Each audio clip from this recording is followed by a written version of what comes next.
ഇന്നലെ വൈകുന്നേരം മുതലാണ് അതിശക്തമായ മഴ അതിരപ്പള്ളിയിൽ രേഖപ്പെടുത്തിയിട്ടുള്ളത്. ഇന്നലെ വൈകിട്ട് ഒരു 5:30 മുതൽ വൈകിട്ട് 9 വരെ നിർത്താതെ മഴ പെയ്യുന്ന അവസ്ഥയായിരുന്നു. 90 മില്ലിമീറ്റർ മഴ ഈ സമയത്ത് പെയ്തു എന്നുള്ളതാണ് ജില്ലാ ഭരണകൂടത്തിൽ നിന്ന് നമുക്ക് അറിയാൻ സാധിക്കുന്നത്. കനത്ത മഴയെ തുടർന്ന് നിരവധി ആളുകളാണ് അതിരപ്പള്ളി വാഴച്ചാൽ മേഖലയിൽ, പ്രത്യേകിച്ച് വിനോദസഞ്ചാരികളടക്കം ബുദ്ധിമുട്ടിലായത്.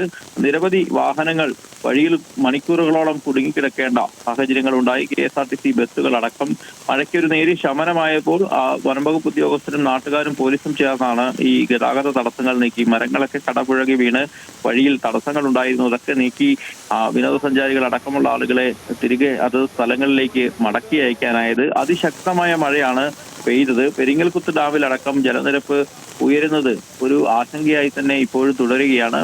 പെരിങ്ങൽകുത്തിന് മുകളിലുള്ള കേരള ഷോളയാർ, തമിഴ്നാട് ഷോളയാർ, പറമ്പിക്കുളം ഡാമുകളിലെ ജലനിരപ്പ് ഉയർന്നു തന്നെ നിൽക്കുന്നതും ജലക്രമീകരണത്തിന്റെ ഭാഗമായി ഡാമുകൾ തുറക്കേണ്ടി വന്നാൽ ചാലക്കുടി പുഴയിലേക്ക് കൂടുതൽ വെള്ളം എത്തുന്ന സാഹചര്യവുമൊക്കെ ഇപ്പോഴും അവശേഷിക്കുന്നുണ്ട്. അങ്ങനെ വരുമ്പോൾ മഴ തുടർന്നാൽ വലിയ ആശങ്കയായി തന്നെ ഈ മേഖലയെ ബാധിക്കും. അതോടൊപ്പം തന്നെയാണ് താഴ്ന്ന പ്രദേശങ്ങളിൽ വെള്ളക്കെട്ടുണ്ടാകാനും ഉള്ള സാധ്യത. വനത്തിനുള്ളിലടക്കം ഇന്നലെ ആളുകൾ കുടുങ്ങിയിരുന്നു. ഇവരെല്ലാം പുറത്തു കൊണ്ടുവരാനായി ആർക്കും അത്യാഹിതങ്ങളൊന്നും സംഭവിച്ചിട്ടില്ല, അപകടങ്ങളൊന്നും സംഭവിച്ചിട്ടില്ല. അതിരപ്പള്ളി ആനമല റോഡിൽ പലയിടത്തും ഇന്നലെ രാത്രി മരം വീണു. വാച്ചുമരത്തോട് കര കവിഞ്ഞൊഴുകി. ഈ മണിക്കൂറുകളോളം ഈ നിലയിൽ പ്രദേശത്തെ ചില ആദിവാസി കുടുംബങ്ങളടക്കം ഒറ്റപ്പെട്ടു. പിന്നീട് മഴയ്ക്ക് ശമനമുണ്ടായതോടുകൂടി ഈ മലവെള്ളപ്പാച്ചിൽ അതിന്റെ തോതിൽ വ്യത്യാസം വന്നിട്ടുണ്ട്. ഇപ്പോൾ കാര്യമായ പ്രശ്നങ്ങളില്ല എങ്കിലും നേരിയ തോതിൽ മഴ തുടരുന്നു എന്നുള്ളതാണ് പ്രദേശവാസികളുമായി നമ്മൾ സംസാരിച്ചപ്പോൾ മനസ്സിലാക്കാനായിട്ടുള്ളത്. ഏതായാലും അതിശക്തമായ മഴയായിരുന്നു ഇന്നലെ ഉണ്ടായത്. അതിനൊരു നേരിയ ശമനം ഉണ്ടായിരിക്കുന്നു.